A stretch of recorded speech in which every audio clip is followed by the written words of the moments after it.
Hello everyone, today we talk about the lay princes of the Holy Roman Empire during the 11th, 13th century under the profile of probably their creation in a sense from a political institutional point of view, their blood ties, their connection naturally with royal power, imperial power, etc. This is part of the recently started series on medieval Germany, and naturally we will look at also the broader picture as the empire was not German alone, and the capacity of extending connections, dominations, and properly alliances with different surrounding peoples played an important fundamental role, especially in a country, in a monarchy like the Eastern Frankish one, that was chronically affected by lack of centralization and by the broader political institutional profile essentially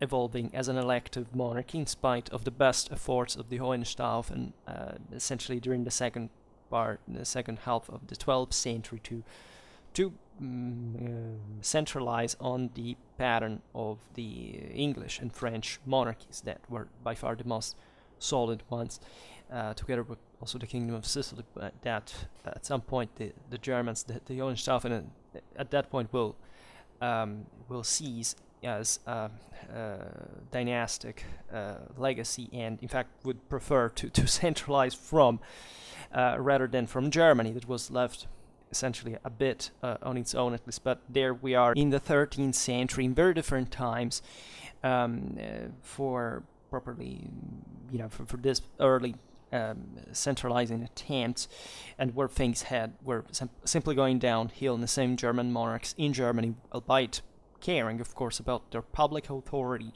They were essentially starting to give up a great part of their rights in exchange for political support, and fundamentally building their own power on the base of private assets, just as the major princes.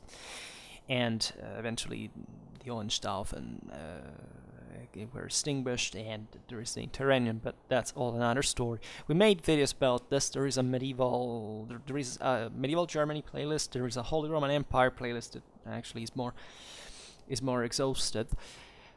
And we will see, if you're interested, there is a video known as Princely Germany that deals with the later part, and also a playlist dedicated to the Hohenstaufen. But these are all topics that we have to cover still gradually in depth, because at the end of the day, yes, we started to look at things a bit more in detail, but never quite in a complete fashion, as you understand. Now, was it is important to look at the lay princes of the empire? Well, because essentially these were the bulk of the let's say effective power existing in the Eastern Frankish kingdom, later the German kingdom. The ecclesiastical ones, bishops, abbots, notoriously, were also very powerful. They were in Europe essentially the more magnificent ones in terms of worldly lifestyle, and we're talking properly of a great political and military power, for reasons that we'll explain better in a video dedicated to them. But at the same time, these were mostly connected to the to royal imperial authority. They were in a sense weaker because canon law prohibited the exercise of certain rights, like putting people to death or other stuff. So there is all the important chapter about the advocacy that was essentially calling another lay lord to administrate certain parts of ecclesiastical dominions in fief, and this evolved into an obviously hereditary prerogative and entrenchment of these noblemen into ecclesiastical lands, and creating all problems at the end of the day, the usurpation also ecclesiastical power, and or for many other reasons, including the fact that not just properly the abuse that naturally the ecclesiastical princes carried out in the same way also against other ecclesiastical princes. Here there is no dichotomy that holds, right? But generally speaking, also because the lay had participated in the foundation of many monasteries, churches, etc., and the same oscillations in the strength of public authority. That is to say, the many crises of the German monarchy brought constantly to the erosion of public rights that the monarchs, the sovereigns, had tried to stem by endowing the ecclesiastical princes with an important set of prerogatives, of immunities, of privileges, etc., that, however, in the absence of a strong royal power, could be easily seized by the lay princes as well. By the 13th century, also, the ecclesiastical princes that had been, like in any other country, fundamentally supporting the process of monarchy, of state building, eventually went down a path of privatization of power, also standing. We made a video last winter, was about the election of Philip of Swabia and the rise of Otto of Brunswick. That think about Adolf of Altena, for example, the Archbishop of Cologne, and his very pragmatic policy, changing side according to situation. Well, this is German history in a nutshell. In this period, as just looking at its political map says it all, right? It's the single most fragmented reality in medieval Europe, and the superimposition, the influences, of the various powers, etc., were naturally bringing to this very fluid situation. Today we will not talk about the causes of the failure of the construction of a German national monarchy that we discussed elsewhere, but you can understand, even given this picture, what the deal effectively was, right?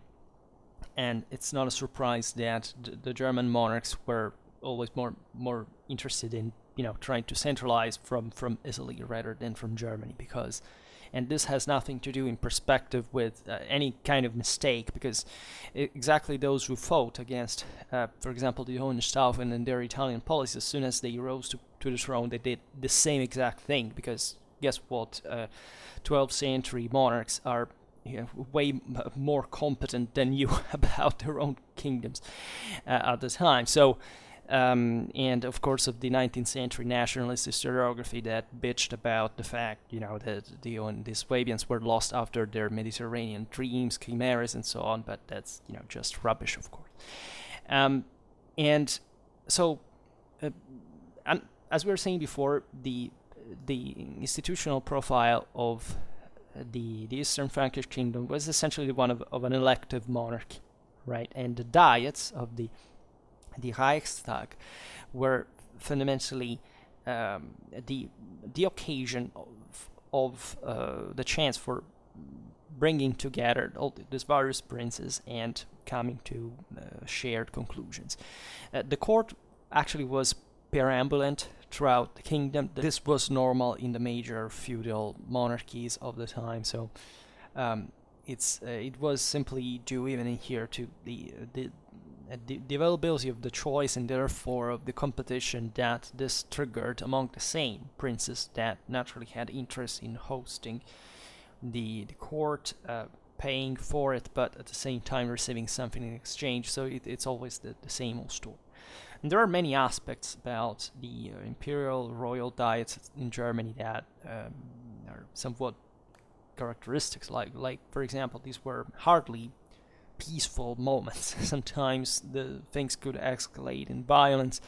The diets were, in fact, in the presence of military retinues. Technically, the princes of the empire were everybody, like the major. There was no categorical definition about who was just the most influent would go there, and we're talking about a lot of princes, bishops, abbots, etc. Naturally, also the ones related by vassalatic clientele that still had, as we've seen, their own room for political maneuver underneath someone else. In fact, there was no clear hierarchy even at that level, right? And there were lots of intersections of superimpositions. And the diets were also a great chance of for displaying one's own power.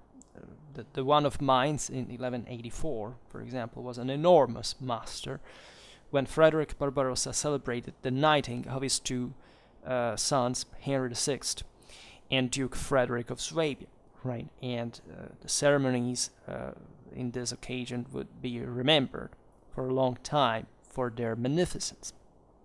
And normally diets took place in the most central areas of the kingdom, the best connected ones, usually Mainz, Frankfurt, Cologne, etc.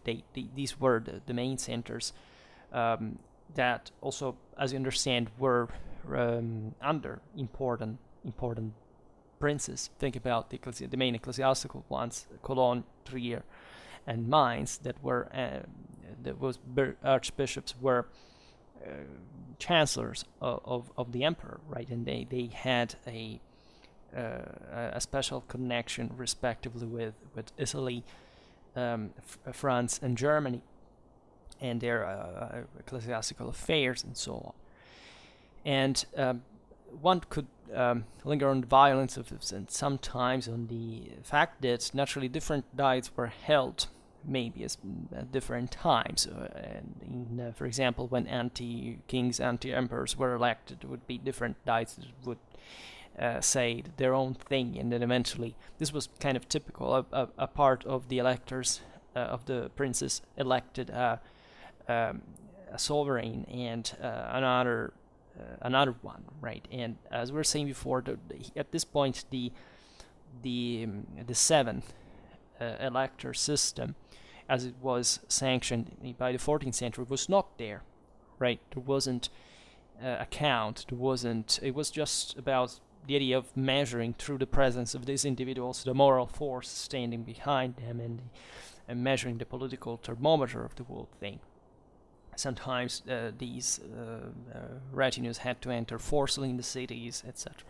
There were special places, like, for example, Aachen, that wasn't at this point much of a particularly important city compared to the major ones in Germany, but still retained the prestige of being essentially the Carolingian capital that Charlemagne had chosen as a parallel to Rome, north of the Alps, and where the kings of the Romans, so the would-be emperors that eventually had to go to Rome to get their crown officially, were elected, and so on.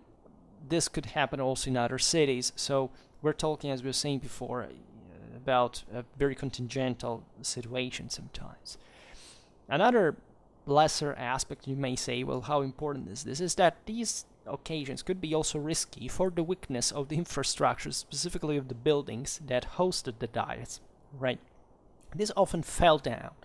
In 1132, Lothar III's palace at Altenburg simply fell down about the prince's ears. Quote, according to the canonici Bisegradensis Continuatio Cosme, but by the grace of God everyone escaped unhurt. At Erfurt in 1184, the floor gave way. Think about literally hundreds of, I don't know if you ever visited, I don't know, there are historical buildings that are still the ones where the imperial diet was held. Sometimes, I don't know, I visited one of Regensburg. There are many, actually, that are kind of original from the time, being not specifically these ones, but later on, but still, there are lots of anecdotes historically also about later times of literally some great individuals risking to die because of fires, of crumbled. Even about Charles V, there are a lot of stories about him, and so on. And there, sometimes you wonder how they even fit, like, within the room, because they were smaller, environment, like, as most spaces were actually at that time, right? So you can imagine there were no modern safety norms, etc. So such incidents were actually more frequent than we think. And at Erfurt, in the last example, several princes were amongst those crushed to death in the rubble. Right, 2 counts drowned in the adjacent sewer. So even think about, the perspective, or in a world that still believed deeply about, the God's confirmation of power and the destiny of people, their glory, their honor, right? Even just counts drawing a sewer. On the same occasion, Henry VI and his immediate attendants saved themselves as they were randomly standing in the window embrasure of a main wall, right? And they clung to the frame, eventually being rescued by a ladder. But just imagine, well, Henry VI died prematurely anyway, but on that occasion, they could be killed effectively just by such random accident. So, there was also a crowded and unruly hearing before Henry VII, Frederick II's rebel son in the castle of Nuremberg in 1225, that had been summoned to discuss the assassination of Archbishop Engelbert of Cologne. And on that occasion, one of the staircases of the building collapsed, and more than 40 persons, some of them princes and prelates, lost their lives.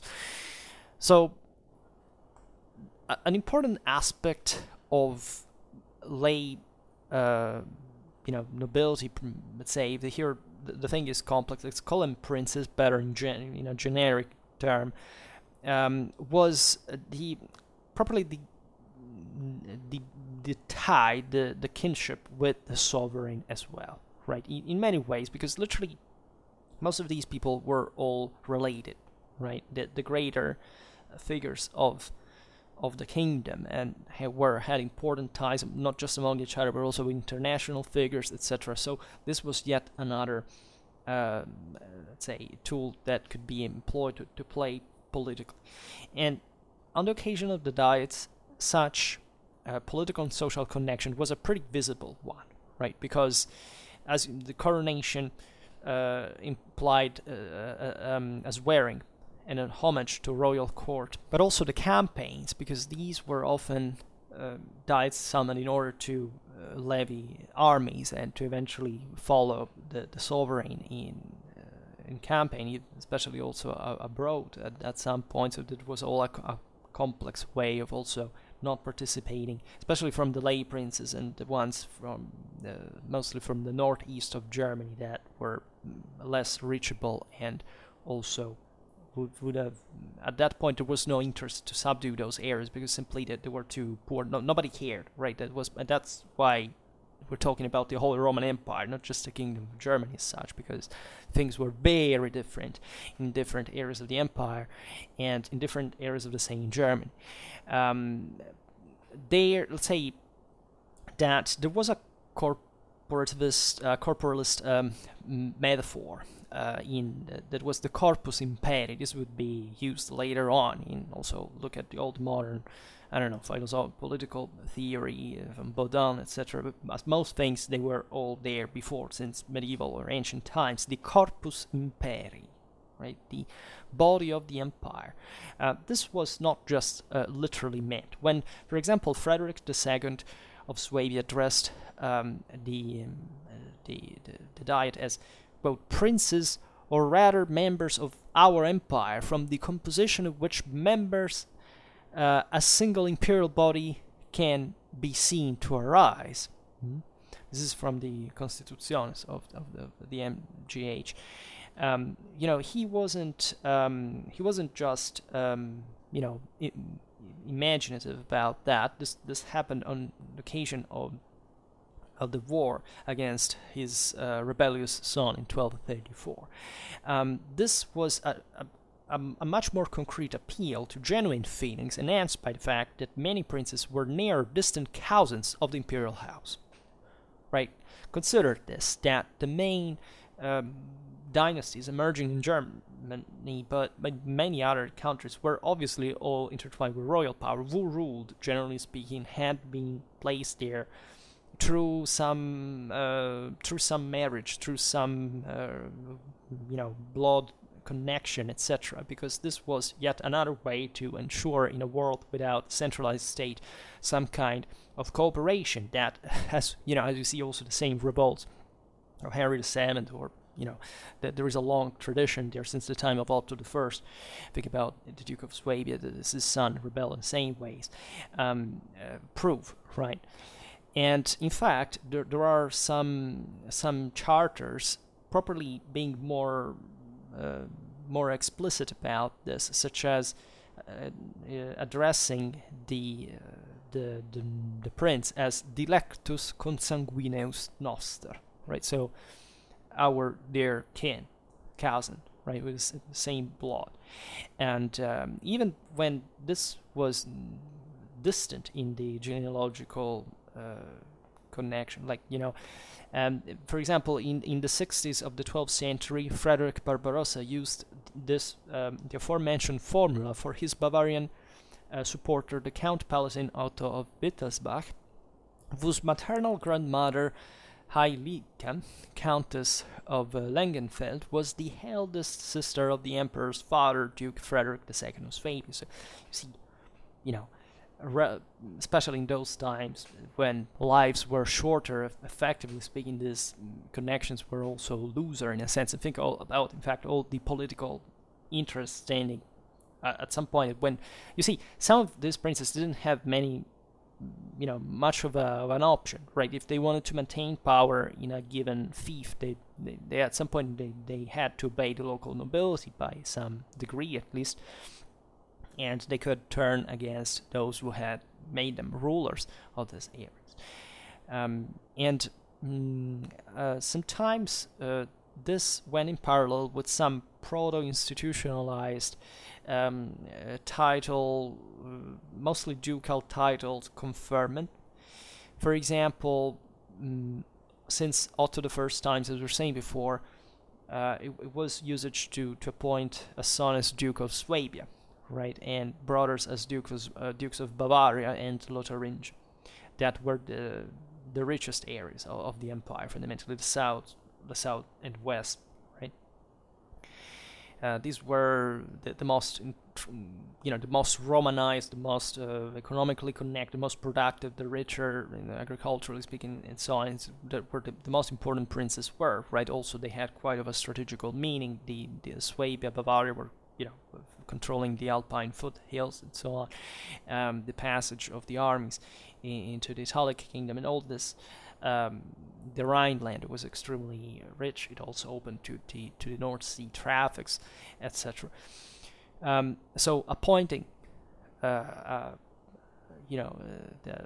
son, a close kin, as Duke of these regions was quite crucial sometimes in imperial policy, and especially this was a practice we find elsewhere. It was use of appointing your own son still in your own lifetime, right, as king or emperor, even, right, to associate to the throne in a way or another, right? So either making them kings of the Romans, so already putting them, let's say, on this path, more or less, formalized path for succession that wasn't quite there. So the efforts of dynastization were quite important, and they were actually achieved more by local princes than by kings and emperors, right, for the elective nature of the whole empires we were saying before.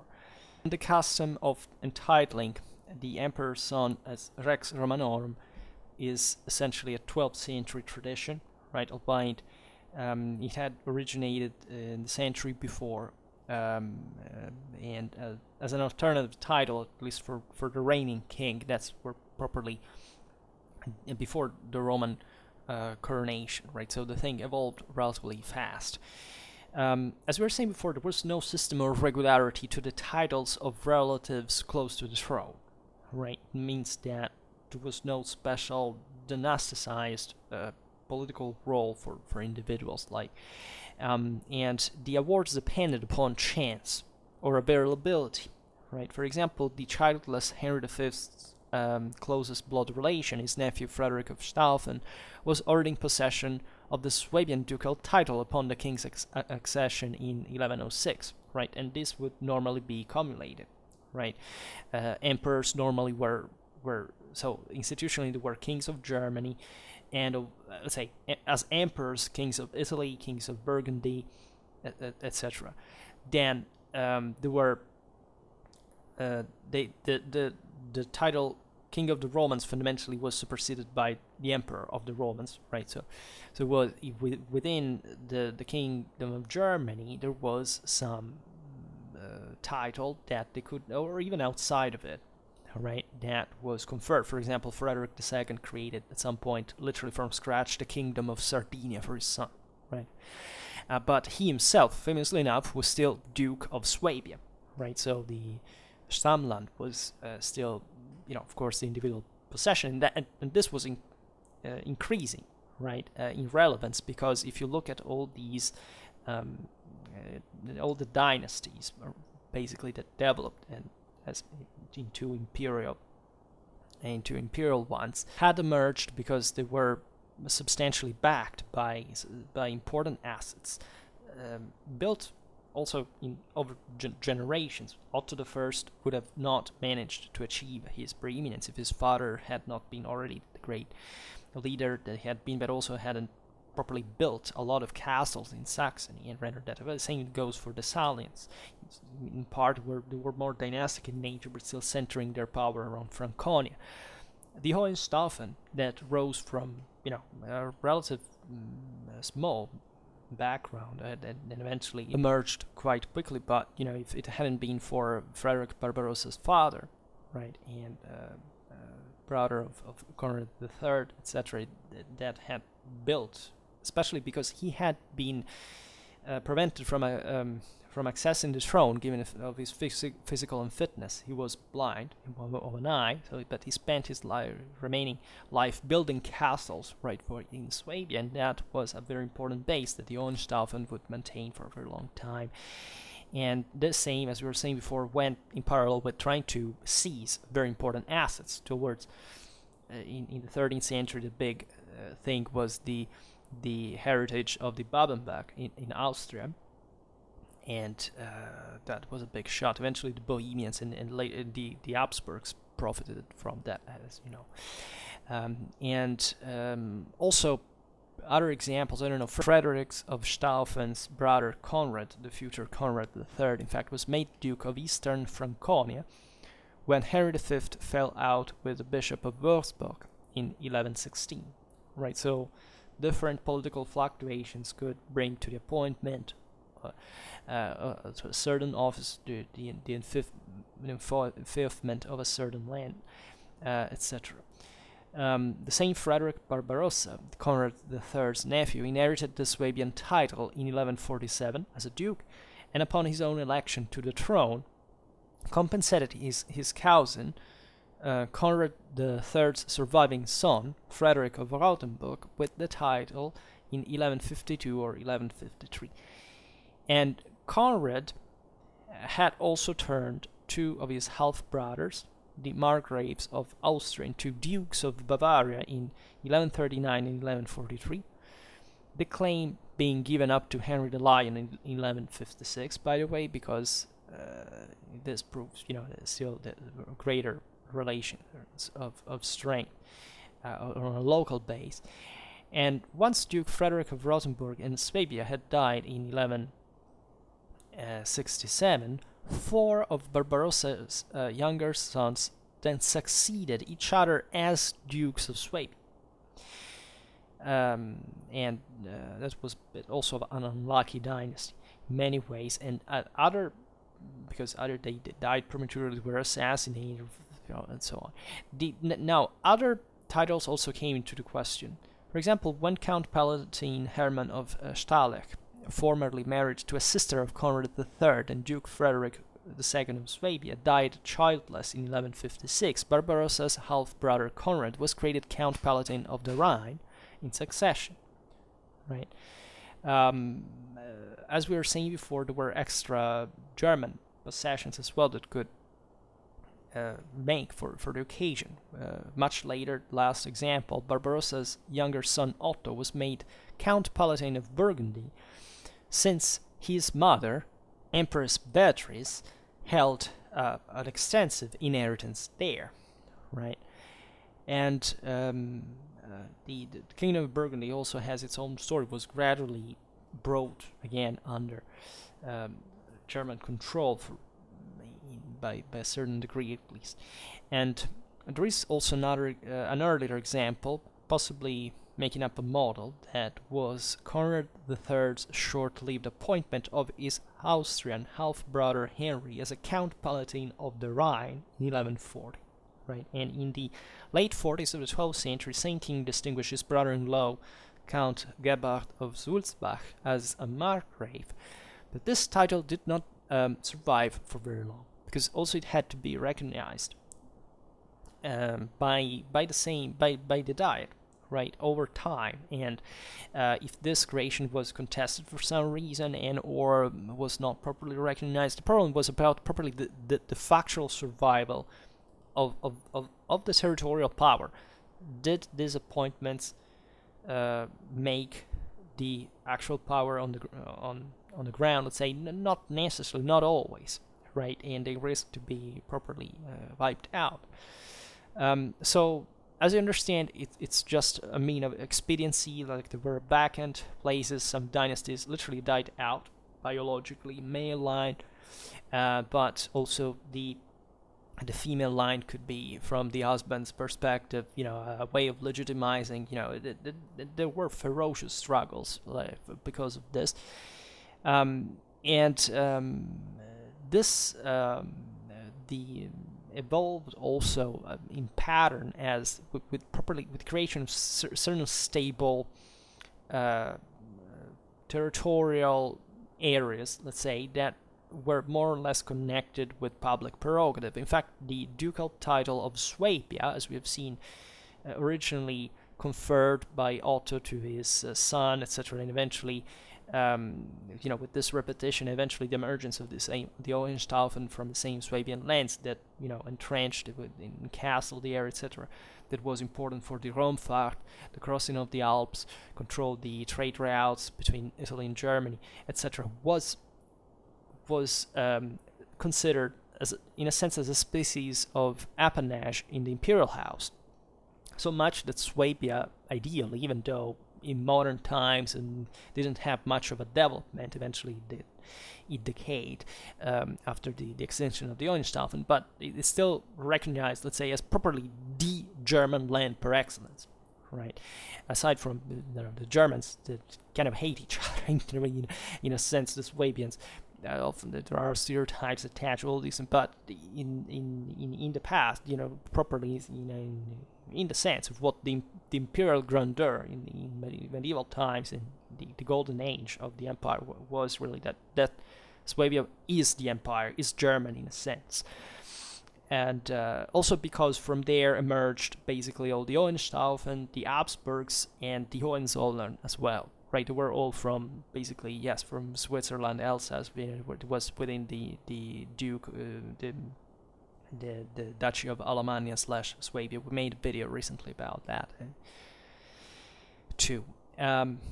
So, and in fact, it's important to observe how even after the interregnum and the privatization of German public power, princely Germany, etc., still the tradition established relatively to these lands in the 11th and the 12th century, even before, was carried on into the 13th century. That is, for the sake of legitimization of what was going on in the interregnum, there was a further development, even a further definition on the longer run. Think about the 14th century of what properly the